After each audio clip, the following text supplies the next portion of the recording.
আর সারাদিন আশা করে থাকার পরে ওর যেদিন কাজ চলে আসতো হঠাৎ করে, তো তাহলে তখন মনটা খুবই খারাপ হয়ে যেত। তো সারাদিন যখন আমি একা থাকতাম আর ও কাজে যেত, আর তখন আমার মনে খুব একটা খারাপ লাগতো যে বাড়ির মধ্যে একা একা সবসময় ভালো লাগে না। তো তখন আমার মনে খুব আসতো যে আমার যদি একটা ছোট্ট বাচ্চা থাকতো, তাকে নিয়েই কিন্তু আমার টাইমটা কেটে যেত। আর তাছাড়া মেয়ে তো বিয়ের পরে 2-3 বছর কাটলে এমনিতেই মনের মধ্যে আসে তখন যে একটা বাচ্চা হলে খুব ভালো হতো। তো যাই হোক, গুরুর আশীর্বাদে আমার একটা ছেলে হয়েছে, তাকে নিয়েই আনন্দ করে ওকে বকা দিয়ে এইভাবেই আমার টাইম কেটে যায়। তো যাই হোক, ওকে খুব ভালোবাসি আমি। আর ওকে যখন আমি বকা দিই, রেগে গেলে তো ওকে যখন আমি বকা দিই, কিন্তু ও যখন ঘুমিয়ে পড়ে মনটা এত খারাপ করে ওর মুখটা দেখলে। আর আমি বকা দিলেই ও আমাকে এসে জড়িয়ে ধরে, আমি আর ওকে কিছু বলতেই পারি না।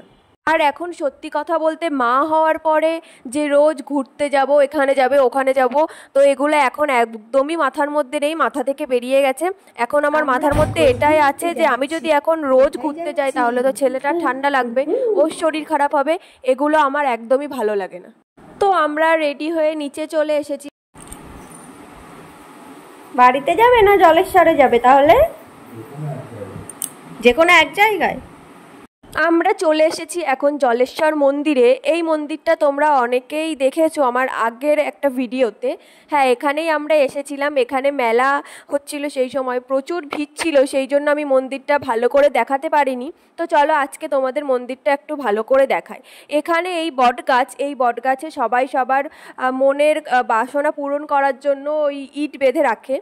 তো এর ভিতরে আর কি আছে আমি অত কিছু জানি না, এটুকুই তোমাদের সঙ্গে বললাম। তো তারপরে এই যে মন্দিরের ভিতরটা এরকম।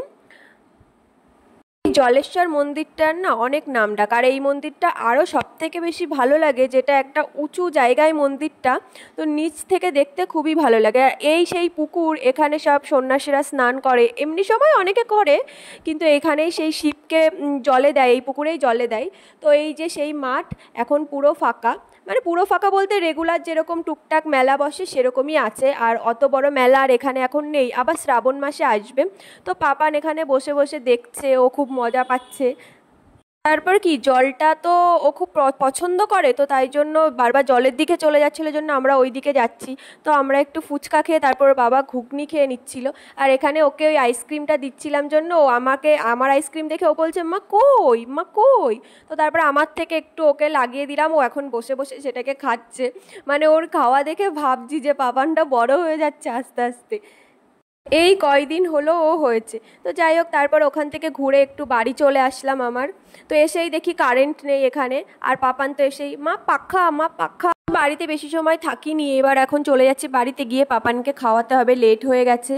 ওরা হয়ে গেছে, এখন আমরা বাড়িতে চলে এসেছি। তো চলো, আজকের দিনটা মোটামুটি ভালোই গেল। আর তোমরা তো সব কিছুই দেখলে। আমার প্রতিটা দিনই প্রায় খুব আনন্দেই কাটে। আর সাথে তো আমার ছেলে আছে, ওকে নিয়ে তো আমার পুরো টাইম কেটে যায়, খুব আনন্দে টাইম কাটে।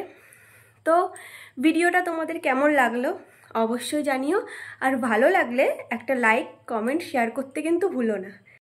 আর আমার চ্যানেলে যদি নতুন হয়ে থাকো তাহলে অবশ্যই চ্যানেলটিকে সাবস্ক্রাইব করে দিও।